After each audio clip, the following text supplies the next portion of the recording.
And welcome to Political Trade Secrets. I'm your host, Dustin Olson. We have a great show in store for you. We put a lot of work into this. It actually took quite something to put it on. We have legislators from all across the country. We have radio show hosts. We have pro-life leaders. We have some of my family. And Sean, of course, we're paying tribute to Rush Limbaugh and to what he's meant in our lives, for the conservative movement, and for this country.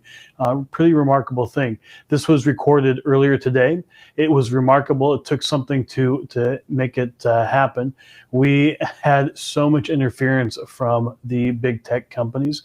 It was pretty remarkable to just stay on the air. We had to keep, throughout the program, we had to keep changing the streams in order to be able to keep it live. So what we've done now is we've gone back, we've edited it so that you can see it all together at one time. And it really is quite remarkable how Rush Limbaugh has had such an impact on so many people, really is a singular voice that has been in this country in the last 30 to 40 years, and how he's made a real difference in this country. So I hope that you enjoy this. Really, this opportunity to memorialize and remember a great American who has made a profound difference in so many lives.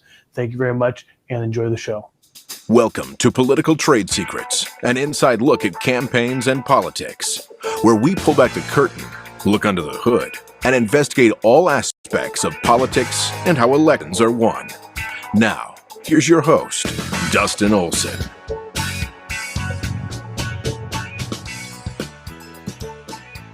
And welcome to Political Trade Secrets. I'm your host, Dustin Olson. We are live from America, and it's Open Line Friday, and we are really excited to have all of you joining us. And it's been a somber week, but we are really grateful for all the love and support that we see out there. We're going to have a lot of people joining us this morning for this program, and really looking forward to having people share their thoughts and appreciation for Rush Limbaugh and what he's done for our country. It's really quite amazing. More than 30, I think it's about 34 years ago is when the Fairness Doctrine went away. And in that moment, Rush Limbaugh came in and it really pulled the curtain back on reality. He created alternative media, gave us another view at what was happening in America. And for a whole generation, I know my wife is one of them. She's a Rush baby. We're going to have my mother-in-law on in a little bit to talk about that, former president of Citizens for Life in South Carolina. We're going to have a couple of folks who are also talk radio show hosts. Jeff Crank's going to be joining us as well. And we're going to have people, I know we have state legislators from across the country who are going to be joining us to share their thoughts on how Rush Limbaugh had an impact. But before all that, I'd like to welcome my co-host, Sean Bartley, to the show. Sean, how are you doing today? Doing well. Good morning to you. Good morning to everybody joining us. We really appreciate it. We're going to be paying tribute to somebody who made a profound difference in the country. And it's just amazing some of the things that we've been reading and hearing that were touched by it. And, I was thinking about we've talked about the coaching tree before. Mm-hmm. When we talk about this coach, and they went out and did all that. Well, looking at Rush Limbaugh and his impact and his reach is, across the spectrum. You can see it in talk radio today. Is just one facet of it. And so looking forward to talking with political leaders about that today. Yeah, so wherever you're at across the internet, we're being live streamed on 12 different platforms. So no matter where you're at, you can join us in the conversation, post a comment, post questions, join the conversation. I already see folks joining us. Love the new intro. Thank you very much. I see good morning, gentlemen. Happy Friday. And I see people already sharing the program. Thank you for doing that. Good morning. Going to share this. Thank you very much for doing that. All right. So, Sean, you might want to mute yourself on the Clubhouse app. I'm going to mention that as well, that if you are wanting to join the program, there's a couple ways we're going to do it. We're going to put a link in the comments for people to be able to join us online here. You'll come on, you can check your microphone, check your camera. You don't have to come on camera if you don't want to, but we're going to give people the opportunity because we're going to do what Rush Limbaugh did. What was it, Sean? Yeah. Oh, he said open line Friday. He said it was the most dangerous day of the week. It's where he turned the show over to the audience, and anything went. He said, and So we're going to be doing that today, and it's going to be fun. And we're on the Clubhouse app. I see a couple people have already joined us there, so you can listen there. But also, if you'd like to come on and share your thoughts, we will be pulling people up as well. If you're on there, all you have to do is raise your hand, and then we will get to you. We'll bring you live. I'm really excited about that. But before we get into some of those comments, if you would like to join us in this effort, we are out to empower political leaders across the country to reignite American patriotism. That's really what this program is about. We want to support those people who are willing to step up and make a difference for our country. So go to politicaltradesecrets.com, get exclusive stuff if you sign up to be a Political Trade Secrets insider. You can also watch the program live there any day of the week. When we are broadcasting, we have the live feed there as well. And then, Sean, if you want to just quickly let people know about our sponsors. Absolutely. Look, are you thinking about running for office, or want to know how you can make the best difference as a political leader in your neck of the woods? Reach out to us. It's olsonstrategies.com, OLSON strategies.com. You can email me, Sean, SEAN at olsonstrategies.com, or Dustin at olsonstrategies.com. We'd love to have that conversation with you.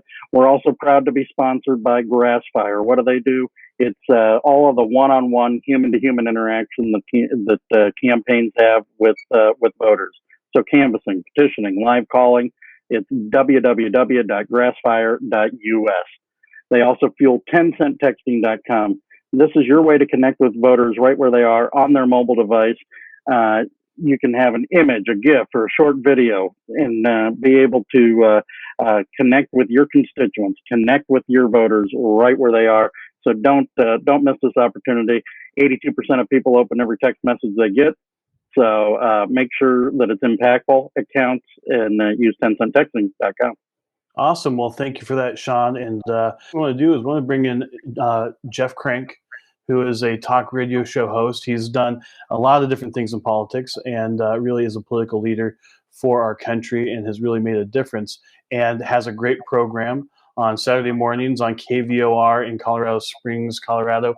And I'm guessing that Rush Limbaugh has had an impact on his life and why he ended up being in talk radio to begin with. So without further ado, we're going to bring in Jeff Crank. Hey, good morning. How are you guys? We're doing great. How you doing, Jeff? I'm doing great. Thank you.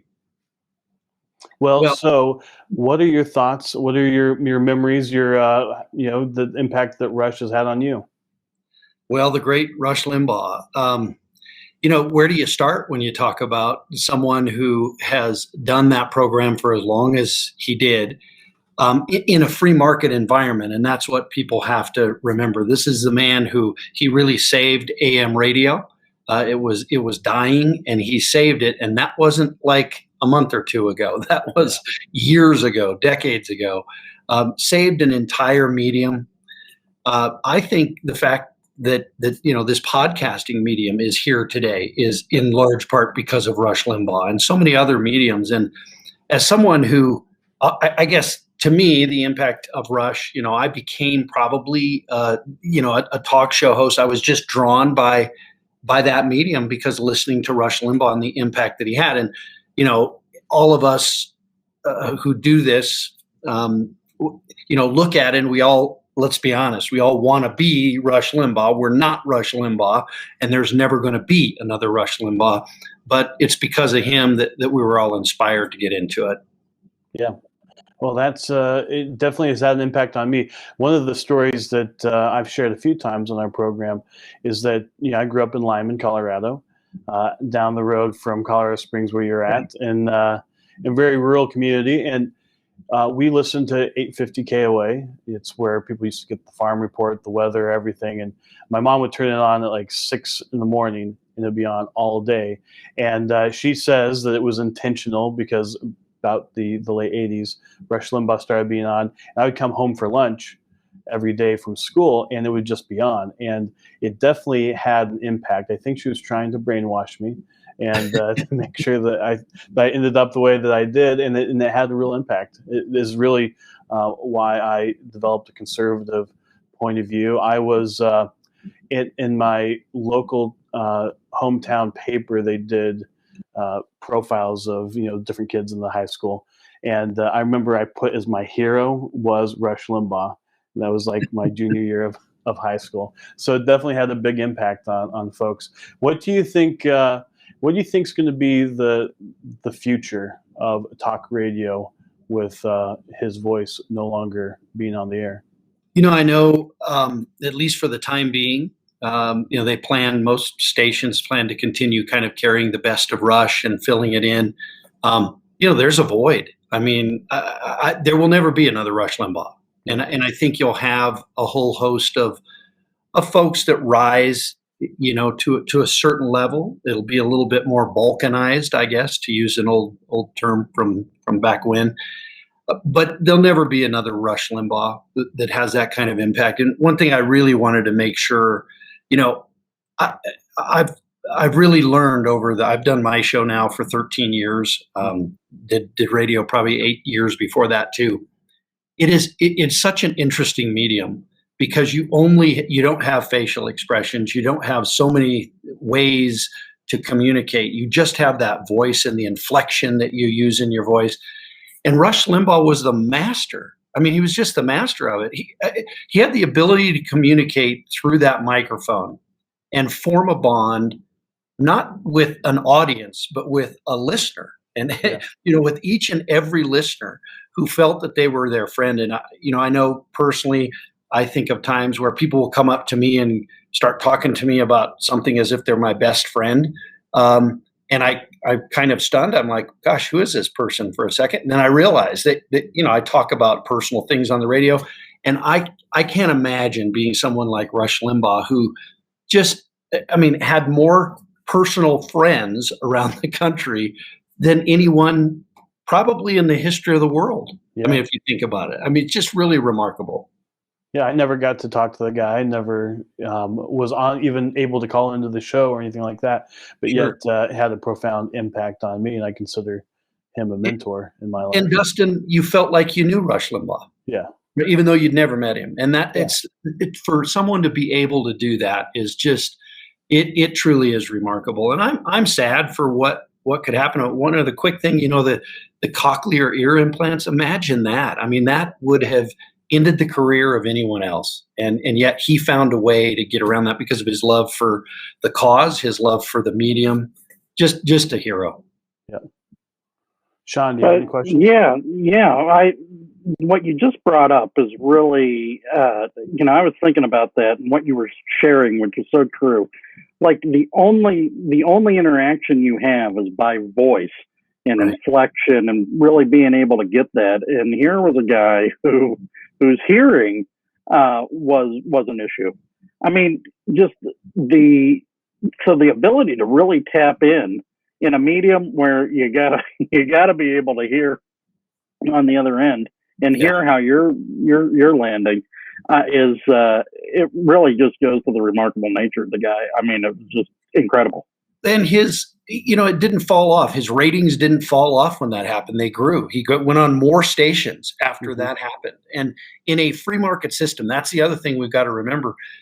This wasn't PBS. This wasn't funded by the federal government. In fact, there was every obstacle put in the way of Rush Limbaugh, and he cleared them all out. And in a free market system, he produced something that was most of all entertaining, but also informative, and something that that listeners and sponsors wanted to be a part of. And that's the greatest thing about Rush Limbaugh.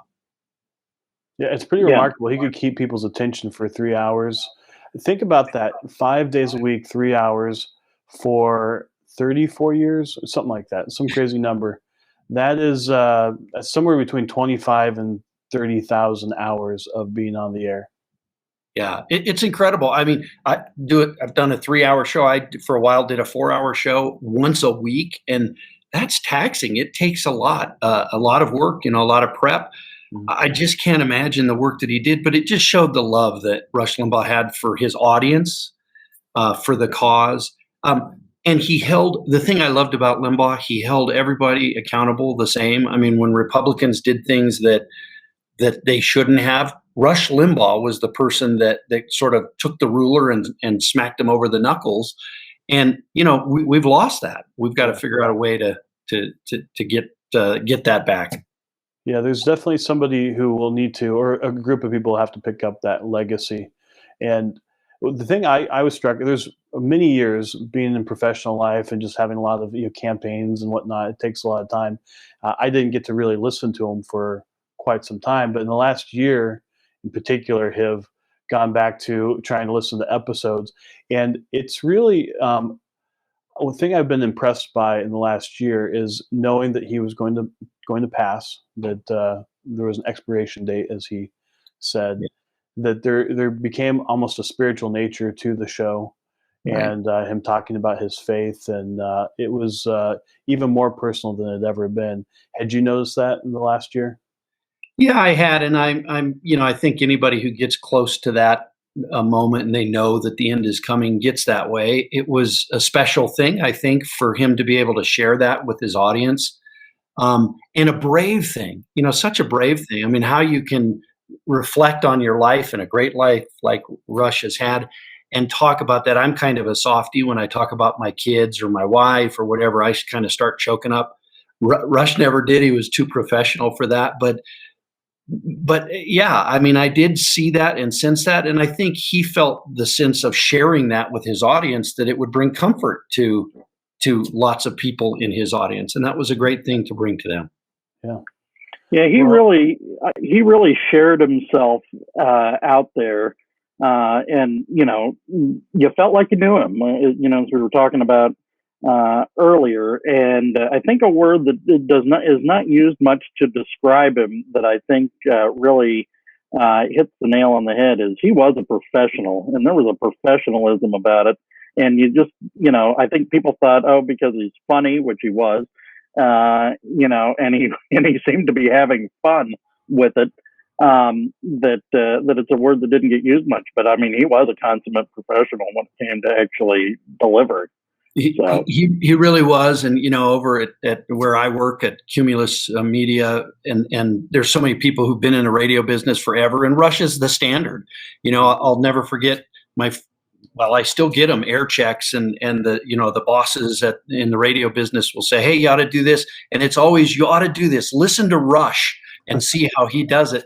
And one of the things that always amazed me is, like, if you listen to Rush's show, he never said, hey, we'll be right back after this message or whatever. The show sort of went into, he said what he was going to say. He ended his sentence. It went to whatever commercials. And when he came back, he picked up right where he left off. And there was just this continuity to the show that nobody else has. Nobody has. Yeah, I think he called them obscene profit timeouts. Before he. Right. Well, that's another thing. He coined lots of phrases, lots of things, drive-by media, so many different things that are part of the conversation today. Yeah, no question.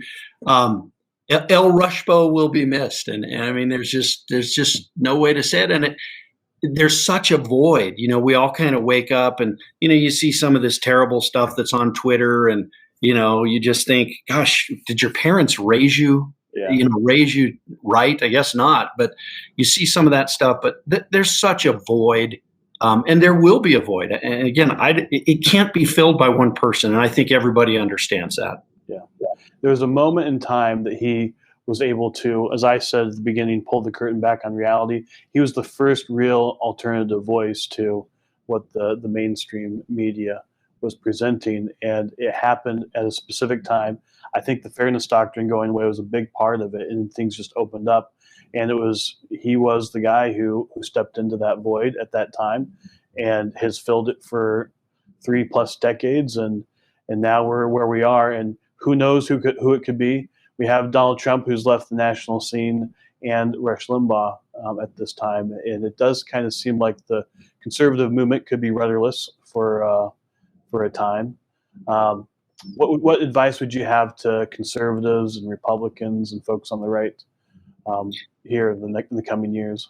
Yeah, I mean, I do think you look at it, and I think there is a darkness that a lot of people see. But I'd encourage them. You hearken back to the days of Ronald Reagan, and I mean, geez, you think back. Rush was at. I mean, I wouldn't say he's at his height because he was always at his height, right? But I mean, in the days of Ronald Reagan, we had Rush Limbaugh to help guide us. So he has been that part of that rudder for so long. But I look back to the wonderful words of Ronald Reagan and how optimistic he always was. And I would tell people to keep that faith. There's times we will find new voices. We will find new people to step into that breach and do the things that Rush did and do the things that President Trump did. We'll find those people. We've got to keep the faith. We got to keep the torch lit. Sometimes that gets pretty dim, the light on that torch. And maybe this is one of those moments. But that torch isn't going to go out. It'll keep burning, and we'll have folks pick it up and take it. Well, Jeff Crank, thank you very much for joining the show today. And if folks want to join your show, how can they find it? Well, you can go to really any podcast platform, audio podcast platform. You can do it on your phone. Just search for Jeff Crank, and I pop up. There's my ugly mug right there. So. Oh, perfect. Well, it's a great show, and I know a lot of people who tune in every week. Yeah. So. Well, thank you, Dustin, and thank you, Sean. I appreciate the time, and God bless America, and God bless Rush Limbaugh. Awesome. Here. Mega dittos on that. Mega dittos. All right. Take care. Jeff, thanks it was great to have Jeff join us and really give us a perspective from somebody who's done radio, also been, a candidate for office, or people who go back and look at our couple of episodes with him can really get a feel for Jeff's background. But I think it's really that background that gives an appreciation for Rush Limbaugh across the spectrums. Dustin, I know you and I yesterday were texting with a friend of ours who had a radio show. I believe it was Right in the Line of Fire. That's right.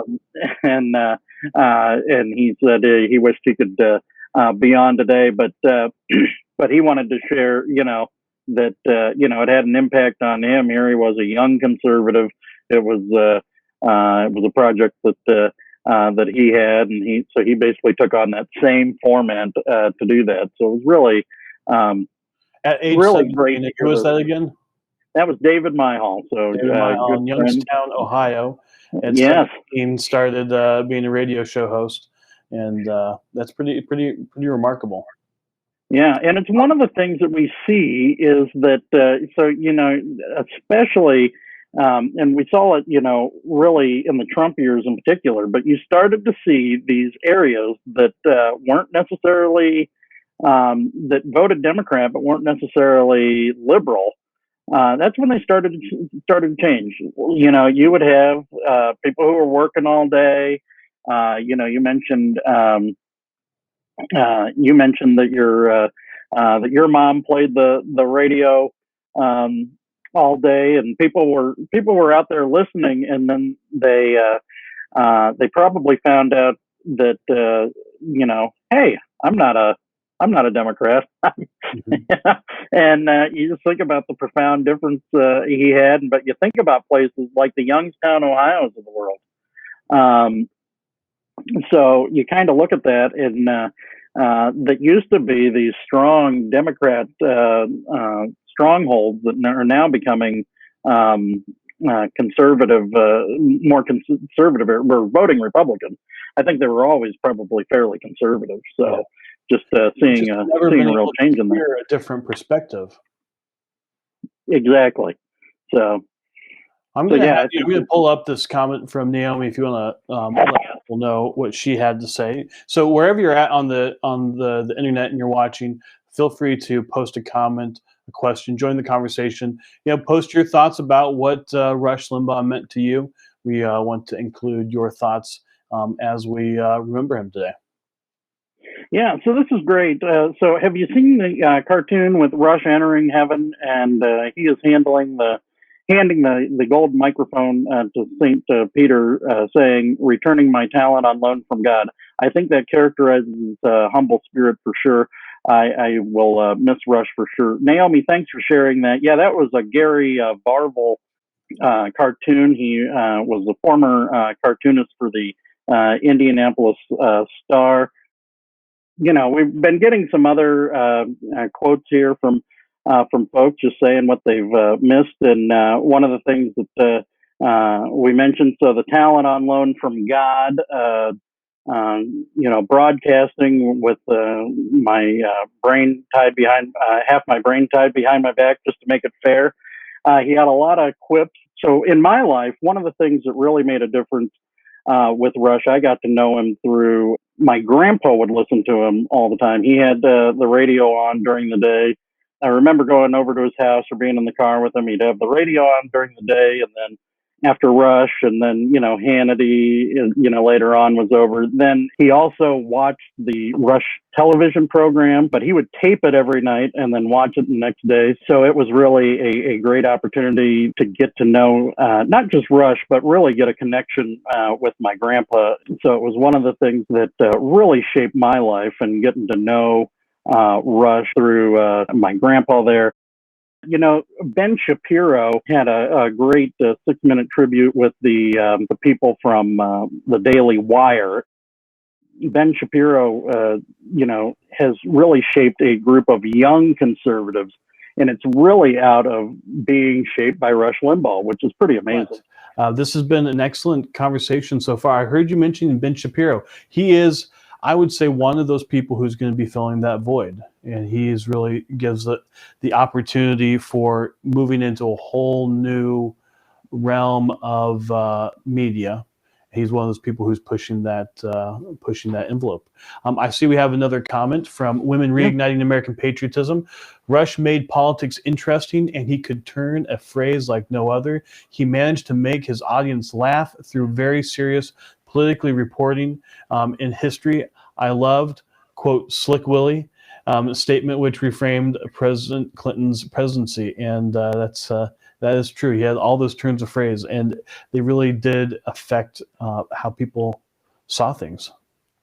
Yeah, and I'm glad you actually brought up. So that is, thanks for the comment there, because it really brings up a period of time where the presence of Rush Limbaugh made a profound difference in particular, which was 1994 and the take back of the House.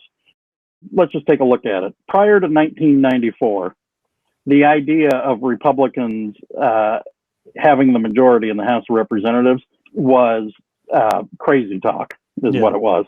But just think about that compared to what happened. And then just, you know, we talk about it on this show a lot, the paradigm shift.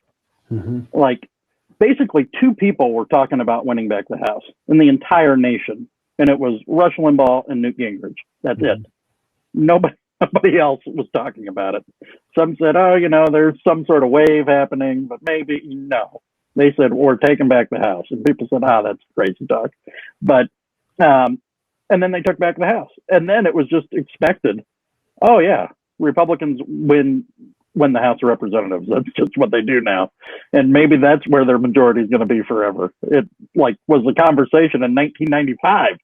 Yep. When the paradigm shifts, people forget the old paradigm. And we'll talk about more of that in a minute. I understand we have our next guest. Yes. So I just want to, before I say that, thank you, Naomi, for the kind comment. Dustin, Sean, guys, you guys will be and are filling the void. Thank you very much. It is a time for people to step up, and that's really what we're about here, is to encourage people across the country. As citizens, you have every right to be a leader for your country and for your community, and for you to step up and to help reignite American patriotism. So I'm really pleased to have the next two guests who are going to be joining us. They're very important people in my life. So we talked about Rush Babies a little bit earlier. So my mother was very instrumental in me being a Rush baby, and but my mother-in-law was as well. So she's going to be joining us here in a moment from North Carolina, and she used to be the president of Citizens for Life in South Carolina, and my wife and her sisters all were brought up on Rush Limbaugh, and we'll hear from them about that. And so without further ado, Deborah Bian-Lingle and Carolyn Olson joining us. Hey. Hi, Mom. Well, thank you. Hi, Carolyn. Hi, Dustin. Hi, Sean. Hey. Hello. Glad to have you This both is one with big us. family. Yeah, glad to have you both with us. Yep. Well, thank you. This will be the Thank first time you. we've had 4 people on camera at once. This is going to be great. So I just love, in the last couple months, I know with the election, a lot of people were looking to a voice to listen to maybe calm concerns and to have some direction. And here in the last few months, Rush Limbaugh has been able to provide that for so many people. And I know for both you, Carolyn, and Deborah, that has been an impact on you. Carolyn served in the Trump administration. Of course, it's been a change here recently. So I just want to go to you, Deborah, that Carolyn turned to Rush Limbaugh and wanted to listen to his program because of your legacy. And how did you go about influencing your daughters by using Rush? I guess the word that comes to mind is indoctrination. That would probably be the number one. They'd be trapped in the car with me, driving up to Michigan to my family, and they would get a good 3-hour dose, maybe twice. It would take us 2 days sometimes to get up there, and I would try to time the drive during Rush's time. So yeah, it was indoctrination. It seemed like Rush Limbaugh was on all the time, like the whole all the time. whole road trip. Yeah. And so you guys always talked about these kinds of issues around the table, and he was the one who was really kind of providing the fodder, right? News and politics was always a conversation around the dinner table. Exactly. This morning I was thinking about it, well, last night before I went to bed, and what I would say today. And so I started looking up the timeline of when Rush came national to the scene and to when Carolyn was born and when I got active in the pro-life movement. And it was 3 years consecutively. 88 was when he went national. 87, Carolyn was born. 88, he went national. And 89, Carolyn and I took our first steps out pro-life wise in Columbia, South Carolina. Yeah. But he did. He gave us motivation and didn't make us feel like we were alone. No internet at that time. And we were just dependent on that kind of a thing to feel that we weren't alone and that we did have a voice. Yeah. Well, say a little bit about that. So you've called Carolyn your courage at different points. Oh, yeah. You became the president of Citizens for Life in South Carolina. But before that, you were active in the pro-life movement. And just say a little bit about that. Tell the story about Carolyn being your courage. Well, I got her in her Graco stroller. She was 2 years old. It was 1989. And we were rolling out the door to go just across the street from our neighborhood was Planned Parenthood. And that was the very first pro-life act I did as an individual. And I just knew as I walked out that door that Carolyn was my courage and my need to. Because I had to do it for her generation, because she was a survivor of the American Holocaust. Yeah. So. Well, I appreciate all the work that you've done for the pro-life movement and the leadership that both you and Buddy have provided. It's pretty cool, and it's quite the legacy. All of your daughters are politically active citizens of the country, and Carolyn's serving in the Trump administration, and I'm very proud of her. And what's that you're showing? I'm getting ready for the next generation. That's the awesome. Rush Limbaugh, Brave Pilgrims and First Patriots. I bought those today. Oh my goodness! I wonder if that's a hint. Well, might be. Well, wonderful. Well, Carolyn, what thoughts you really have become a huge Rush Limbaugh fan again? You've always been, but you really turned back to him in the last few months. And what has that provided for you? Yeah. So, after the 20th and the change of administration, that was difficult for a lot of us that worked in the administration. We had worked so hard over the last 4 years and accomplished so much under the leadership of President Trump. And then with the things that happened at the Capitol, and, it seemed like all of that work had been smeared or for naught, because this was the way we were going to go out. And that was hard. And having a touchstone like Rush Limbaugh, I very rarely listened to him live. I always waited till it was a podcast on iHeartRadio so I could listen to the full 3 hours, and with no commercial breaks or anything. So, and that was helpful to, like what my mom said, hear that you're not alone. You were hearing people call in and express their frustration, their different perspectives from all over the country. And that was really helpful. Living in, Northern Virginia, inside the Beltway, it's you kind of lose touch.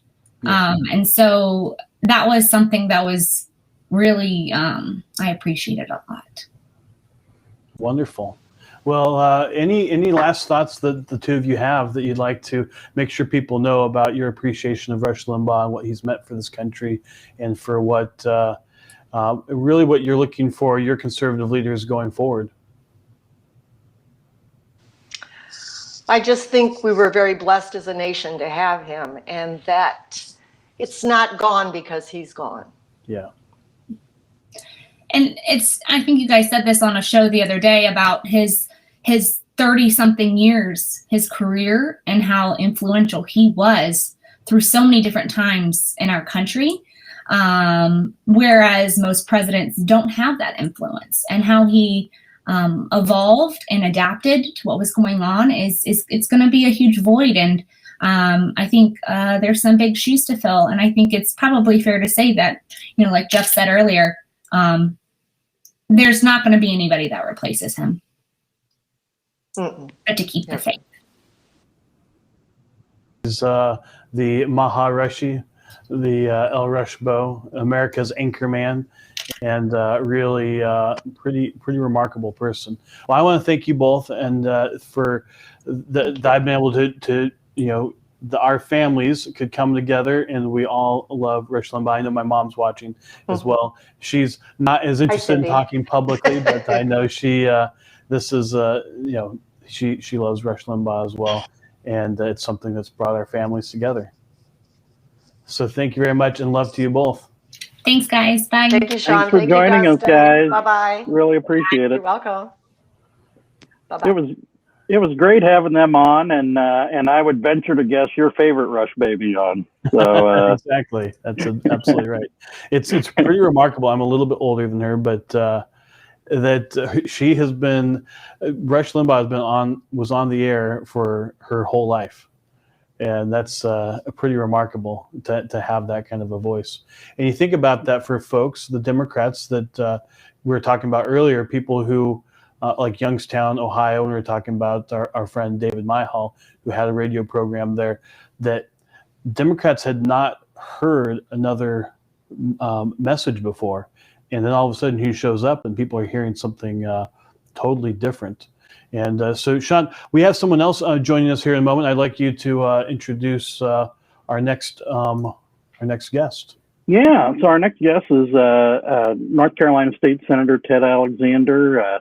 He's chairman, I believe, of the State and Local Government Committee, and looking forward to having him on and just share a few words about the difference that Rush Limbaugh's made to him, his family, conservatism as a whole, and to his neck of the woods in North Carolina. All right. Well, so we're going to go to Ted Alexander. Senator Alexander, how are you doing today? Oh, I'm doing great. Thank you so much for allowing me the opportunity to be on today. Yes. Yeah, well, we're glad to have you on, and really appreciate your service. And, just a little bit about the difference that Rush Limbaugh made not just, maybe for you or your family, or what are some memories that you have of Rush and that you'd like to share with us all? Sure. I was thinking about it, and I have been listening to Rush since 1990. And my son and daughter both know that was one of the things that I would do during the day. Wherever we were, I would always try to listen to Rush, and they grew up listening to him as well. And my son actually called me the day he passed away to give me his condolences, because he knew how much Rush meant to me and has meant to our country over the years. It's so funny. Back in the olden days, I was traveling around a lot for my job, and of course, a lot of the places I would go to didn't have good coverage for Rush on the AM radio, and some of the cars I was driving didn't even have cassette players or anything. So what I would have to do, I would record Rush from on a cassette player from the radio, and then carry a portable boom box and listen to Rush in the car. I would just record tape after tape and listen to them back in the car. So that was very old technology at the time, but that's how I listened to him so many times, and it just made such an impact on my life. Oh, that is fantastic. And and you kind of hear a lot of stories like that, especially from the early days where it was on kind of a few stations, and you'd start to get them, and as it kept growing, and I think by the end, I live in rural Ohio, but there are 7 stations where I'm near that I could pick up Rush during the 12 to 3 time slot now. And it's just, it really goes to, they didn't care that the next radio station over also had him. They said, you know what? I mean, the guy was just unbelievable when it came to people wanting to listen. Well, and I was very similar experience to the lady who was just on prior to me, in that, I would have to find the stations, but now it's such that I could just plan my day around traveling just to listen to Rush, and that's what I would do. And so that if I could leave at 12 noon to go somewhere, that's what I would do. And it really worked out well. But I tell you, Rush, when I heard it on this week, I was actually in my office in Raleigh. I wasn't feeling well that day. I had a migraine. So I'd actually gone into my office, kind of just turned off the lights and turned on the radio. And the minute I heard Rush's program come on, and I heard his wife come on, I said, this is not good. And it was just a very, very sad day for me, and I think sad day for America, certainly a sad day for the conservative movement. However, having said that, he has left us a legacy that I think should make us all not sad, but happy that he left us with such an impact on our movement and what the way we look at life in our United States these days. And he had a profound impact on the conservative movement, and he gave it form, and he gave it voice. And for that, I'm ever appreciative to him. So I'm curious, in your service today in North Carolina, and for the people of North Carolina, you have certain things that you focus on. How did Rush impact that? Was there an impact on the things that you're focused on today based on his legacy? Absolutely. I think it's maybe not any one specific thing, but just how you approach looking at an issue. And it's not enough to take the liberal orthodoxy or the mainstream orthodoxy that's out there, because if you accept the premises that they give you, then you're fighting on their turf.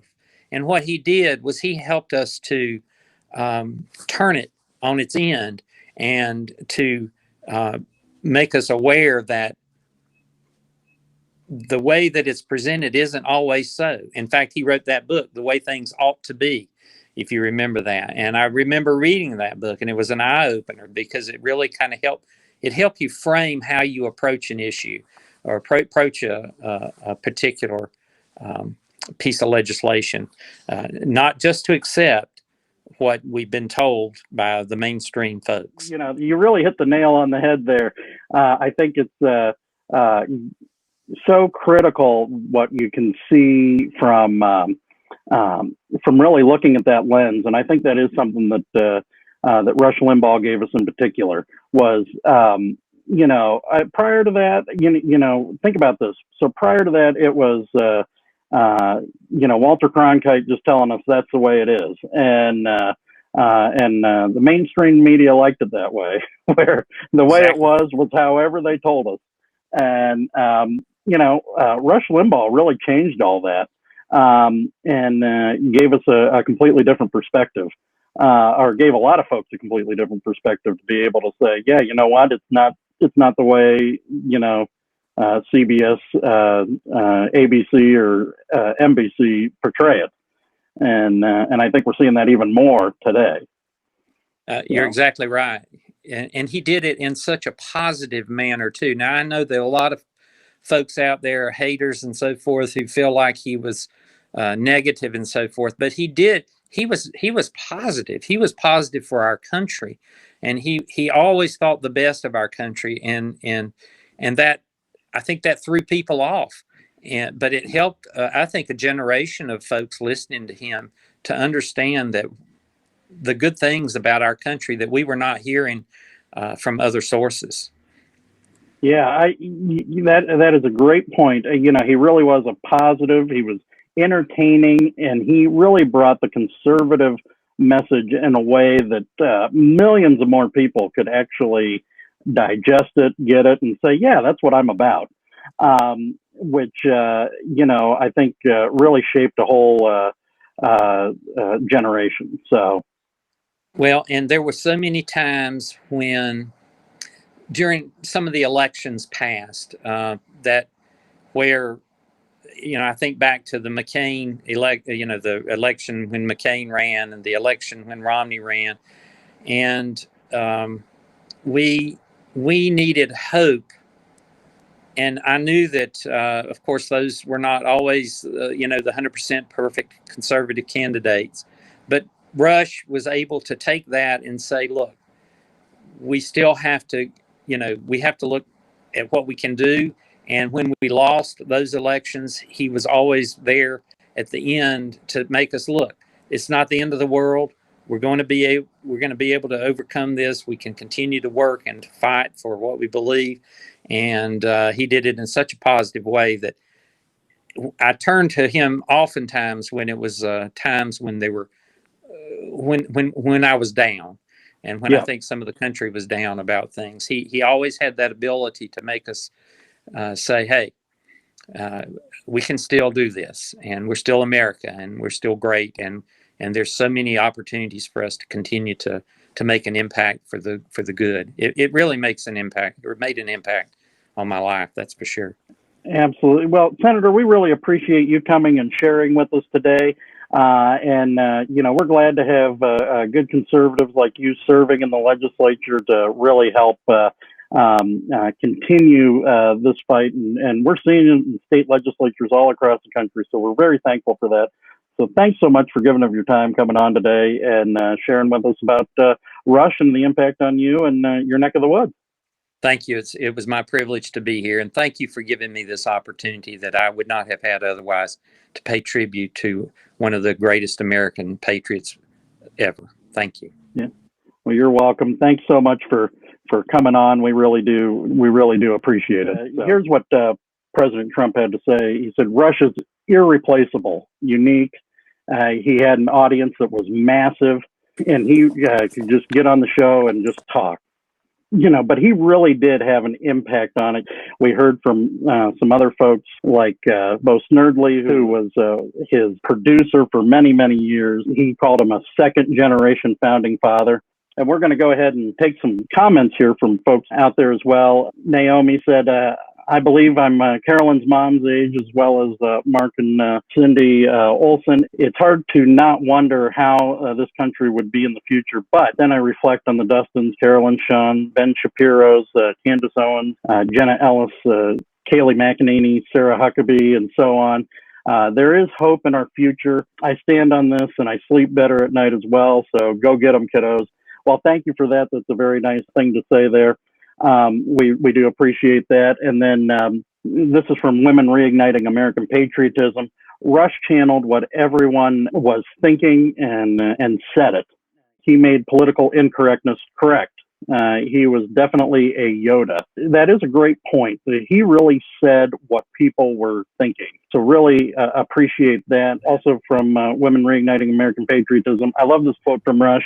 If Thomas Jefferson thought taxation without representation was bad, he should see how it is with representation.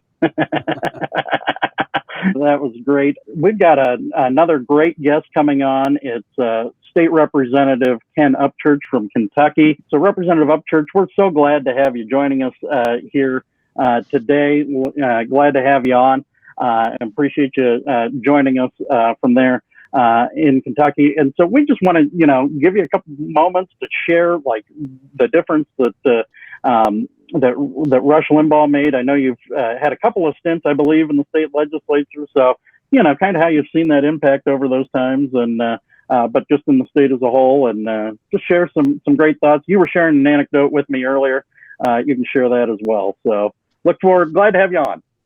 Well, thanks for having me. It's, we all received the bad news about Rush and immediately went to my bookshelf and pulled off a couple of books that I think a couple of other guests may have talked about, looking back through them. And I found a 1994 calendar with all the characters. It says Rush shedding light or shines light on the truth. And that was kind of, the MO for Rush was always shining light on the truth. And I looked back through one of the books and the senator kind of made a statement there that kind of resonated with me in one of the chapters. My success is not determined by who wins elections. And, if everyone would just take that to heart, your success is dependent on you, not on who wins elections. It's, responsibility of government to make a path. Make policy that will make success easier, but it's not up to government to make your success. And I think that's one of the things that stood out in Rush. And another thing I look back through, what Rush was great at was demonstrating absurdity by the absurd, and that's another chapter in his first book, The Way Things Ought to Be. And of course, he came out a couple of years later with See, I Told You So. But I remember Rush as I started listening in, I guess it was late 1993. I was working for a company on the road a lot, back and forth between Monticello, Kentucky, my home, and Dalton, Georgia. And so I had a lot of windshield time. And I was listening, and of course that was in early 93, and then of course, or late 93, and then 94 was just the big year for Republicans when we, took the House with a contract with America. Newt Gingrich, it was on the show, listening to all the parodies and making fun, demonstrating the absurd with absurdity. He was doing the parodies of the different characters and folks in Washington. One of my favorites was the song Me and Mrs. Jones, and that was a parody he would always play when he talked about Paula Jones and Bill Clinton. Yep. Play that song Me and Mrs. Jones. And Spatula City I talked about earlier. That was just some funny stuff. But Rush had a great impact on this country. And I think liberals just they obviously despised him with some of the nonsensical comments that are being made even today after his passing. And it shows the difference between conservatives and liberals. We have respect for life. We have respect for human beings to a degree where some of these knee-jerk liberal. Some of the statements that are being made are really absurd. And hateful. And it shows I guess a downturn in our society that Rush was always poking fun at, and that was what he was really good at, was poking fun at the absurd. And we're going to miss him. It's who's going to fill that? Who's going to fill that that airway? Yeah. And and that's something we've been earlier in the show. That's something we were, talking about, which was really, there is going to be a big void to fill. But one of the great things about what Rush has been able to do is he's really created a whole, he's really built the industry here. I mean, before him, AM radio was on its last legs. So being able to really do that, and I think hopefully that impact and people getting really the need not just to talk about conservatism, but also to share the what it takes to be entertaining and have people listen and join the fight was something that he did better than anybody. And I think that's really been a helpful thing that hopefully going forward will help in that.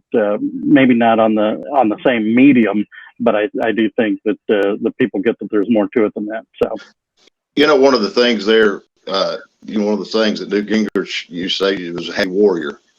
Yes. To be a happy warrior. And Rush was a happy warrior. He was, it was just funny, the stuff that he did by pointing out, exposing the left for what they really were. And he did it in such a manner that's humorous. And they just could not stand that. And that's, the reason for a lot of the vitriol they had toward him. I really just, that was in the early 90s. And I tweeted out, you started listening in 93. His show in 94 was phenomenal.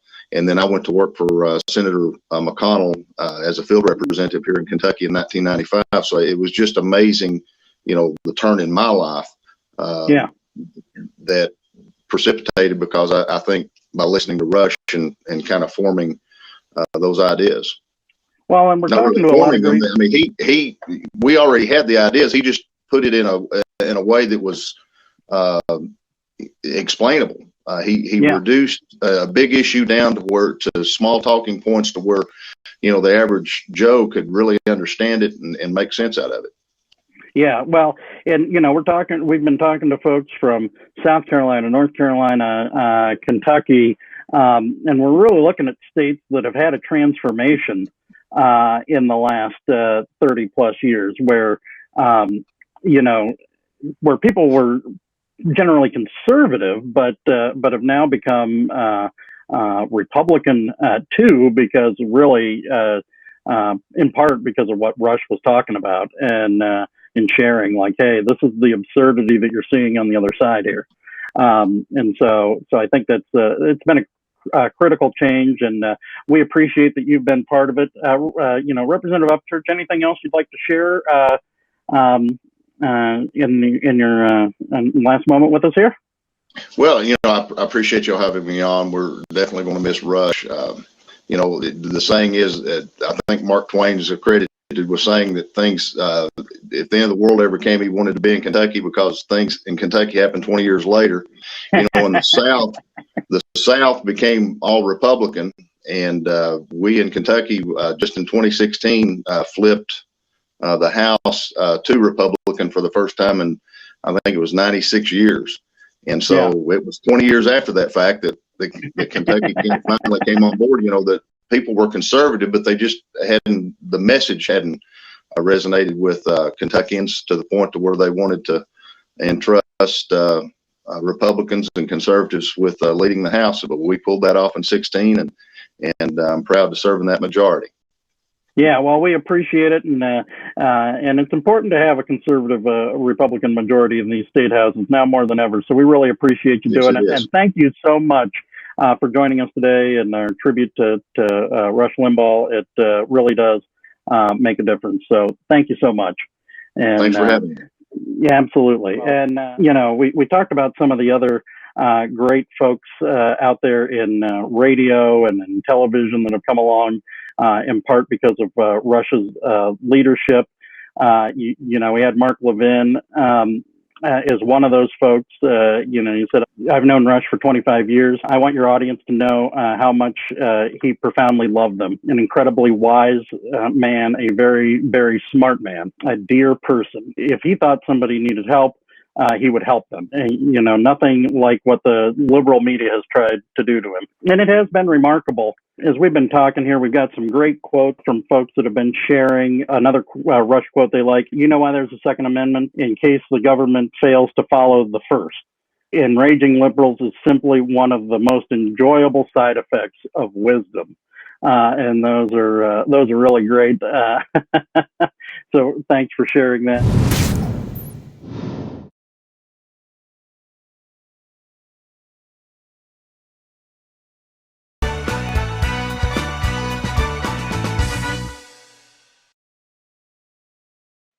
It's not a surprise, folks, that when we are paying tribute to a guy who changed the whole landscape of media, that big tech wouldn't like it too much. Here we are. We are live. We are going to continue to share with you the great things that Rush Limbaugh has done, and we look forward to continuing to share that with you. We're going to try to get the rest of our guests on who were excited to share with you what we're hearing and having Rush on the air for decades to really share with us the things that made a difference there. So yeah, we're going to be continuing to pay tribute here to Rush Limbaugh.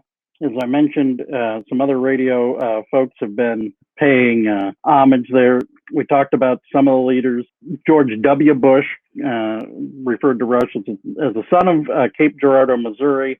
Rush rose as a pioneer of talk radio starting in the 80s and was a friend throughout my presidency.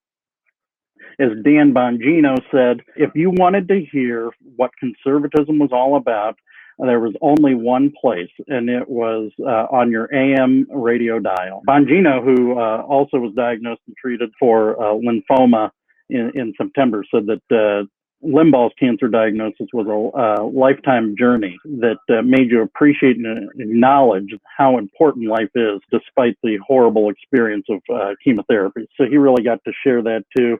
And then he had some really what others would think were unlikely friendships, like Elton John, and he really got connected with him. And then, through golf, which was one of his favorite things, with Jack Nicklaus, and we talked about, I talked earlier about Sean Hannity. There's never been anybody like this man, Sean said. And on a personal level, I know stories of his generosity. I'd probably get in trouble if I told them because he never wanted people to know.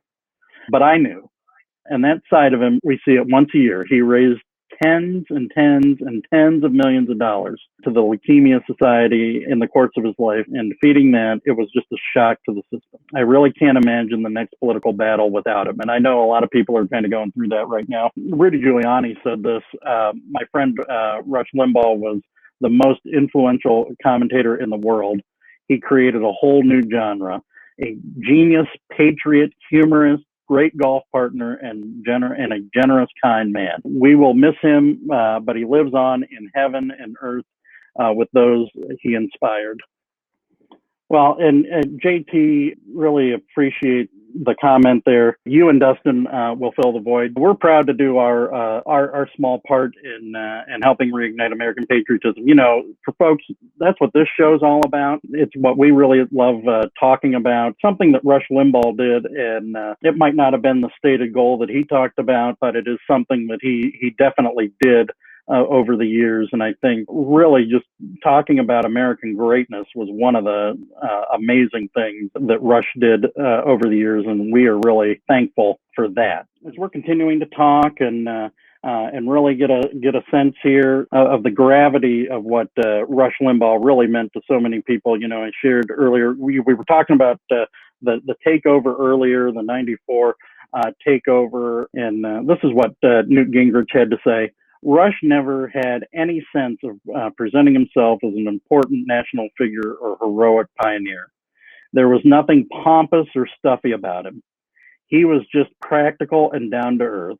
So I think it's really important to remember Rush Limbaugh, the person. You know, I think that's an important thing. You know, it's something that was also in the Sean Hannity comments as well. You know, he really did share his life with us, the listeners, and I think it really goes to show how much he cared about the listeners. That's certainly something I took away from his show, and it's certainly something I know we try to do here.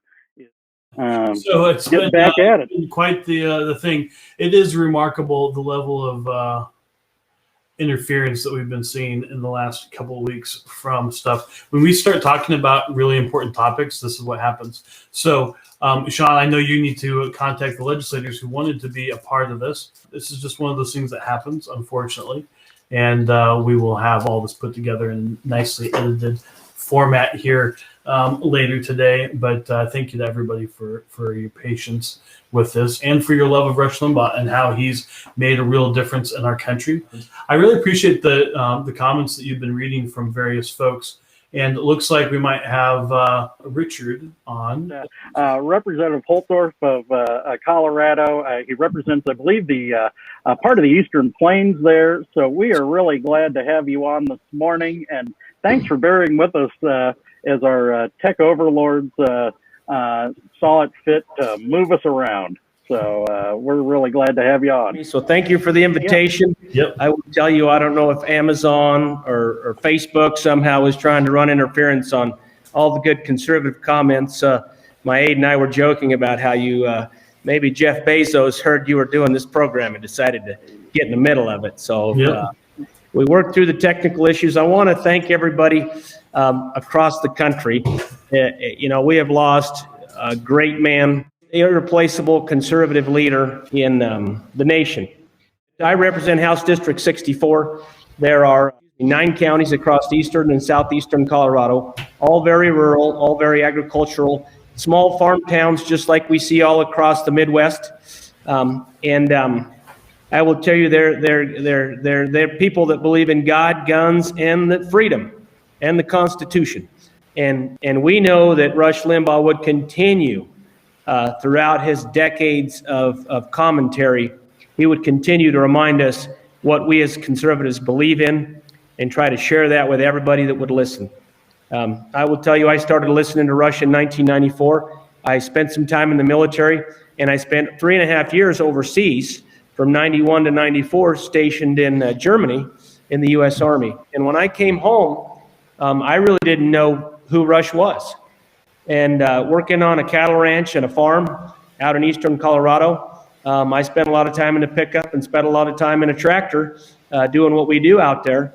And I got to listen to Rush, and every time I listened to him, he taught me something new and something impactful that I've carried with me throughout my life. We need to, and we do because of Rush, constantly embrace and defend our conservative values because they're always under attack, and they have been for decades, even way back in the 90s. And I've watched Colorado transition from a red state to now what they're calling a blue state. I've watched what I call the Californication of Colorado over the last 15 years. And we as Coloradoans, we don't like it. Don't know how we can slow down the California train because Californians, for some reason, all want to move to Colorado. The problem is they forget what they left. They obviously didn't listen to Rush Limbaugh on the left coast and learn what he had to say. But they come to Colorado leaving something that they don't like. And when they get to Colorado, they very soon forget why they left California, and they bring all of that to our state. And we're struggling with that. Thank God we had somebody like Rush Limbaugh, who was a great teacher, mentor, and leader. And he's taught us all what we believe in. And over the last,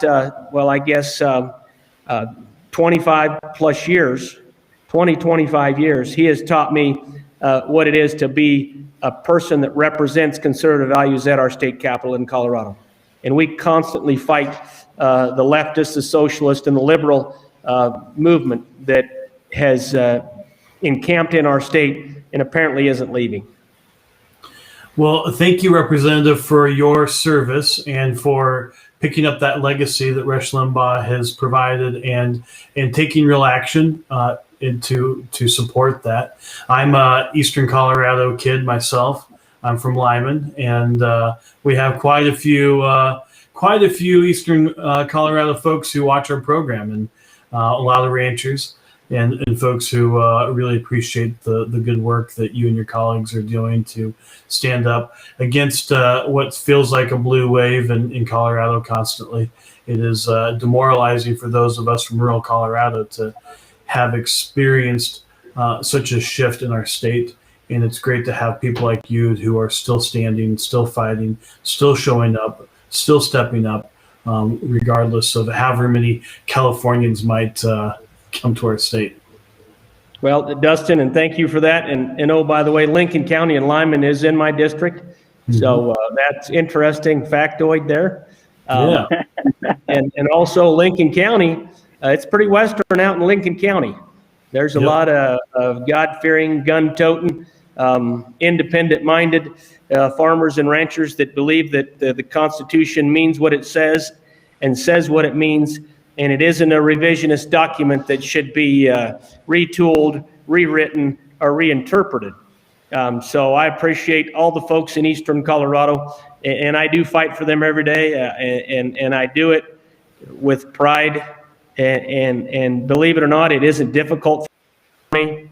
I'm not happy with what is happening in this capital, and many people like me, mainly from the western slope and the eastern slope, because the urban corridor, I'm afraid, much of the urban corridor is lost. Yep. And even in Colorado, you know, our governor, who I believe heirs from California, even our governor, he really only thinks about Boulder and Denver and the Front Range. He can try to tell us that he cares about all of Colorado, but actions speak louder than words. And if he wants to be a governor for the whole state, and I will say this, and I know the governor's not listening, but I hope he hears my message, then Governor, you need to come out. You need to be a governor for the whole state of Colorado. And that means the western slope, the southern tier, the northern tier, and the eastern slope. And all that is Colorado, not just his activist agenda and what people from Boulder County want to see and Denver County want to see as Colorado moves forward in a direction that the conservatives and the Republican Party is not happy with. And so I will tell you, I'm glad you're doing this. So we conservatives have a voice that continues to get muted in so many media platforms. Yeah, well, I really appreciate it and really appreciate your service. And you know, keep up the good fight, because I know that you're working hard, and a lot of your colleagues out there in Colorado in particular are working hard to get people back to work, and people being able to live their lives the way they see fit. And so I just want to acknowledge you for that. We really appreciate it.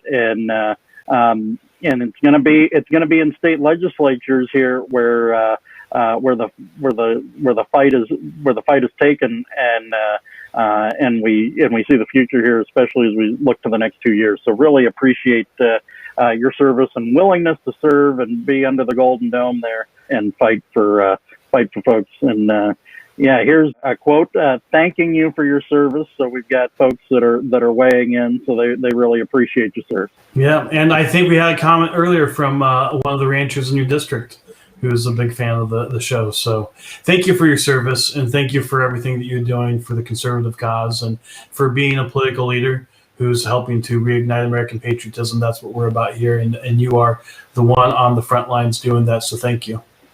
I appreciate all those compliments. I will tell you that we got to take it to another level here. Our school boards, the school districts and school boards, you know, they're under attack. Our counties, county commissioners, local government, they're under attack. We have got to start working at every level, local, state, and national. We know that. But the movement that I see is now all the way down to the school boards. That's the next battlefield, I think, is in our schools and the school boards. So thank you very much. I appreciate the opportunity, and I hope to be invited back sometime in the future. We'd love to have you. Absolutely. So we'll be in touch. Thank you so much. So glad to have you join us. And Dustin, I think we have another legislator who was and actually, so hopefully you're still watching, Representative, because one of your constituents just said that you bring new energy and thanks you for it. So and then that's great. Yep. Yeah, and then I do think we have another. Do we have another guest who's and he said he saw it. So Naomi, he appreciated that. Dustin, do we have another guest? We do. All right. So we've got Representative Paul Tittle from Wisconsin, and we are so glad to have you joining us today and for Open Line Friday. And as you saw, sometimes you get scrambled on the airwaves. So, but we're so glad to have you here today. Well, it is my honor. So I think you guys are doing a highly service to our country and has rushed in mega years. So. Yeah. Well, we appreciate that. And so, just kind of share with us a little bit about what you, what Rush's program meant, and kind of a difference you saw it make maybe in your politics or in your kids. I don't know. It depends on if you were taking them to school, and maybe it helped. Well, Rush is instrumental in a lot, and he's helped say, you know what, it's okay to be conservative. It's kind of cool to be conservative because some great people that have done stuff in Wisconsin, including and I know these guys are all inspired by them. I'm 8 years now, and it's one of these things that if you follow your heart, Rush was instrumental in getting people to think outside the box, and him probably since the day he was on the air, he was very inspiring me to get involved in politics. Back in 2004 is when I first entered politics, and I know your previous guest, he was talking, that is really where we need to concentrate, that we get the help to the people. 4 seats open on our school board, 10 people running. We've never had a price, and there was 6 conservatives. It is a wide open race and in control back of our locals, boards, city councils, and starting point for a lot of people, including myself. I was on the county board. I was county board many times. A lot from Rush. I mean, you couldn't help learn, and I think he was turning Wisconsin around. Currently have 61 assembly and 38 Democrats. That whole thing switched around in 20. One of the elected in 2012, and the things that is there that's Republican is their lives in some way or another. I think that's a great point, and he really did inspire a lot of folks, I think, to get involved even at the local level, because he really shared hey, there are some crazy things going on, even all the way down in the depths of government where you don't even realize it's happening. I mean, as you know, people live busy lives. They don't necessarily have time to know what's going on at city council every week or 2 weeks or whenever they meet. And so, I think really shining a light on that, and that's something that Rush Limbaugh was really known for. And then, I think he also took a stand on some of the culture things that were going on. And I understand that even this year there was a fight over Christmas at the Capitol there, and you and you stood up to that and what Governor Evers was up to, well, I was amazed by that sending ornaments for anywhere from to Sacramento, California, and the Christmas tree, and they kept taking it down, and it was so stupid. Box it up and deliver it to our office. It wasn't even there. And but we up one last time. I invited the governor to come and tree with us. Then we took it down, delivered all the ornaments to area nursing homes, and that made cookies, local bake Christmas tree cookies that she made, and she, it had to be 150. We gave them to some of the workers at the nursing home. It's like, if you don't take a stand, people will, walk. That's literally the case, and there's anywhere from 200 to 500 single day, and just because of COVID, they said, and it's like, no, that's ridiculous. These people should be able to walk in and enjoy the Christmas.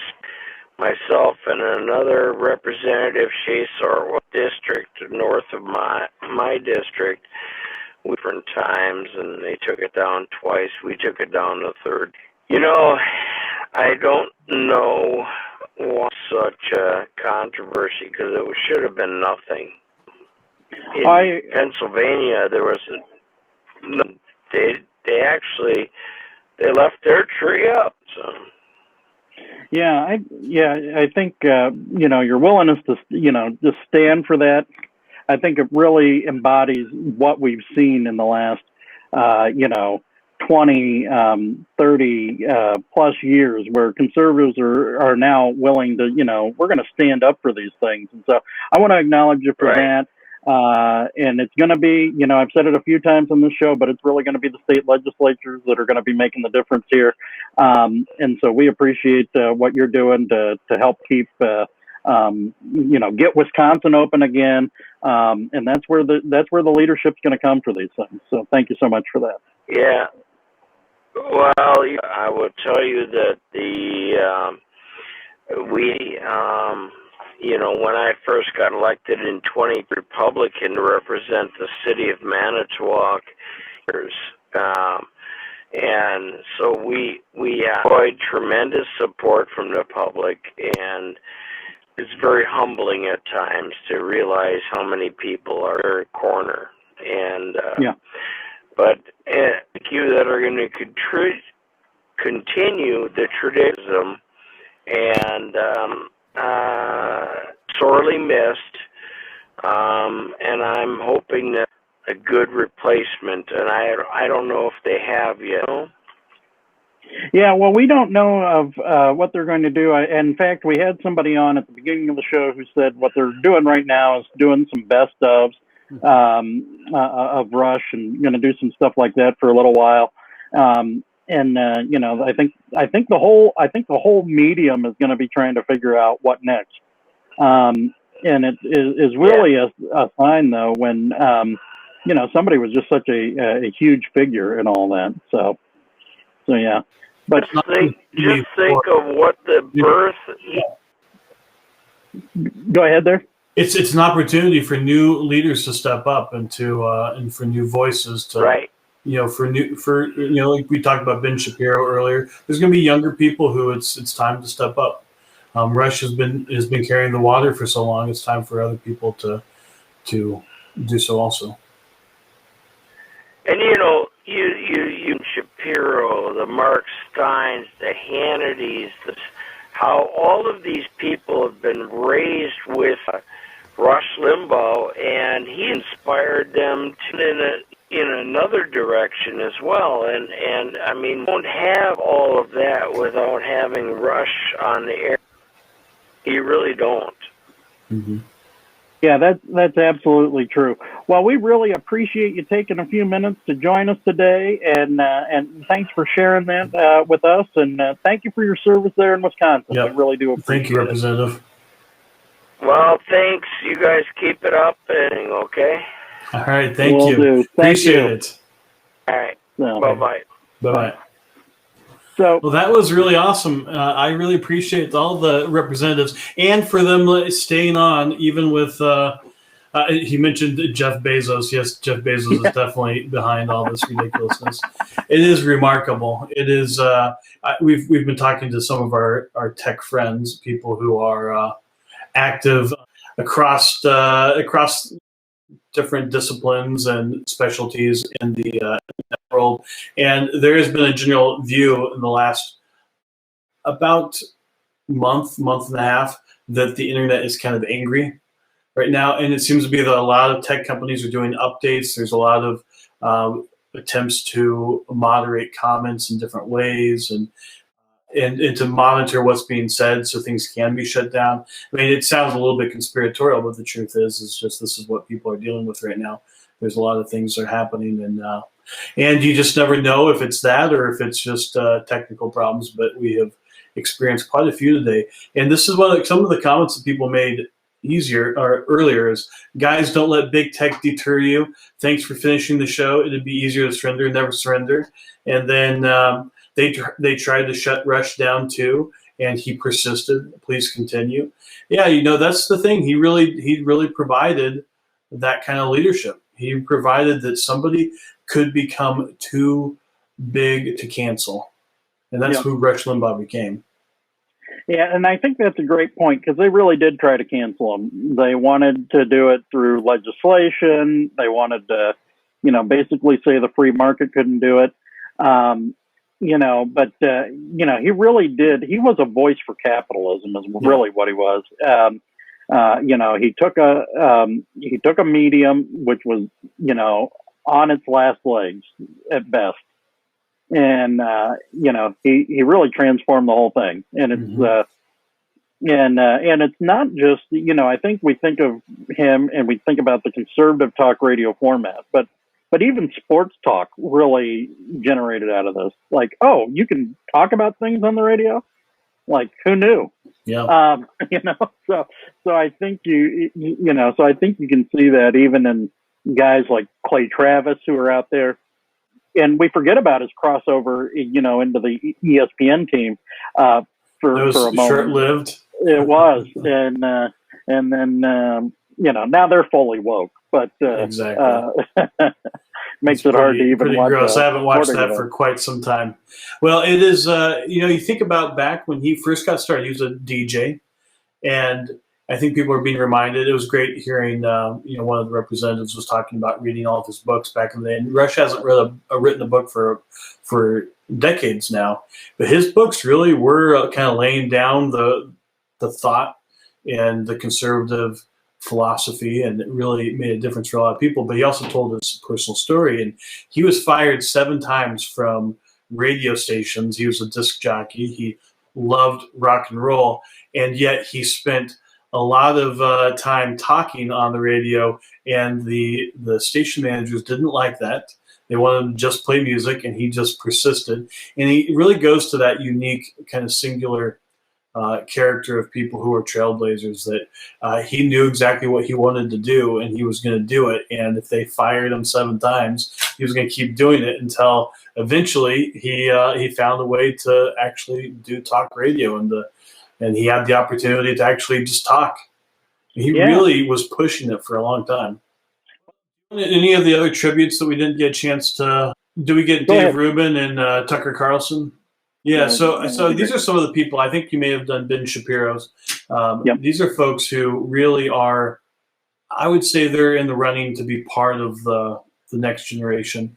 You have Dave Rubin. Sorry to hear the passing of Rush Limbaugh, a man who I once disagreed with on almost everything, who over time I began to agree with on almost everything. But politics aside, a true pioneer in communication and media. And Dave Rubin is was part of the Young Turks, which was the Democrats and liberal progressive move on YouTube to have kind of a counterbalance to talk radio. And Dave Rubin started talking about these things, and he all of a sudden realized that folks like Rush Limbaugh were the ones who were on something, and he had his big conversion. Then you have Tucker Carlson. Limbaugh was a profoundly talented broadcaster, but that's not why he endured for generations and single-handedly reshaped the media business. Rush Limbaugh actually believed things and believed them with sincerity. That was his secret. What he believed most of all was that America is a good and decent place and worth preserving. And that is the thing I think a lot of people, everybody who's talked today, they all have in common with him, is that they really believe this is an amazing country and they want to do everything they can to preserve it. And it's why there's a little bit of fear with voices like his and Donald Trump not being out there as much. It's a little bit scary to some people, and I get that. I appreciate everybody who came on and joined us today. It really made a great difference to have so many voices of leaders who are out there, and all the great comments today. Really appreciate that. As I mentioned before, this show's about reigniting American patriotism. We appreciate you joining us for it. We hope that you join us again in the future. We do this weekdays at 11 a.m., so hope you can join us. Look, are you thinking about running for office? Are you considering what it takes to be a powerful political leader in your neck of the woods? Reach out to us at www.olsonstrategies.com. You can email me at Sean, SEAN, at olsonstrategies.com, or Dustin at olsonstrategies.com. We'd love to have a conversation with you about what it takes to make the difference in your neck of the woods. We're also proud to be sponsored by Grassfire. What do? Canvassing, petitioning, live calling. It's really all of the ways that you can make a human-to-human first impression. Nobody does it better than Grassfire. It's www.grassfire.us. They also fuel 10centtexting.com. What do? It's all of the communication over the mobile device. So image, GIF, short video, right there in the body of the text, where you can and you can even carry on a conversation with folks by text. So sign up today. It's 10centtexting.com. It's the best way to connect with your constituents or your residents or your voters. So 10centtexting.com.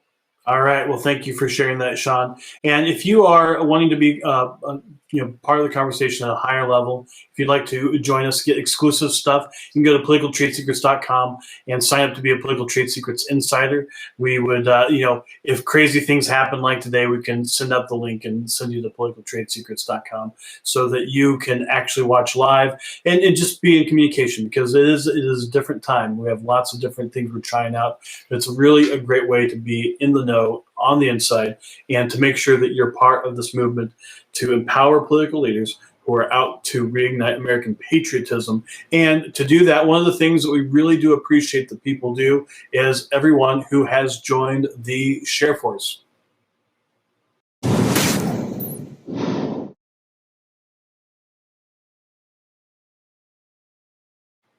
So please join ShareForce. Please share this episode. We're going to, I'm going to edit all the parts we had today. We had so many great people. I want to make sure that we can put it out there. So we're going to be putting it out there if the big tech overlords allow us to, because it's really important that people have the opportunity to memorialize a true American icon and to be able to honor his life and what it's meant to them personally.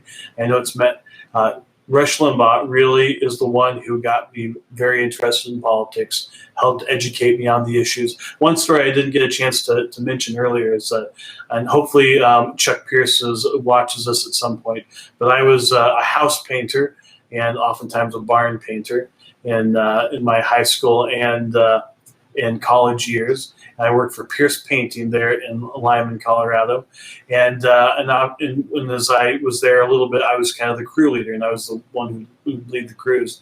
And I insisted that we had the radio turned to 850 KOA, and I forced everybody on that crew to listen to Rush Limbaugh nonstop. We listened to Mike Rosen in the morning and Rush Limbaugh in the afternoon, and I know that had an impact on a number of those guys. One of whom became a entrepreneur himself, gave them a different perspective than they may have gotten otherwise. It really was part of what gave me my political education. It really made a difference in my life. You know, it really did have a profound difference.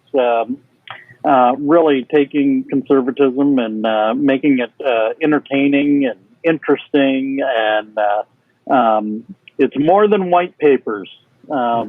Is something that we definitely got from Rush Limbaugh. So yeah, and just want to thank you for sharing really the profound difference that Rush made in your life, and having some family on to talk about it too. So I thought that was really great. So thanks.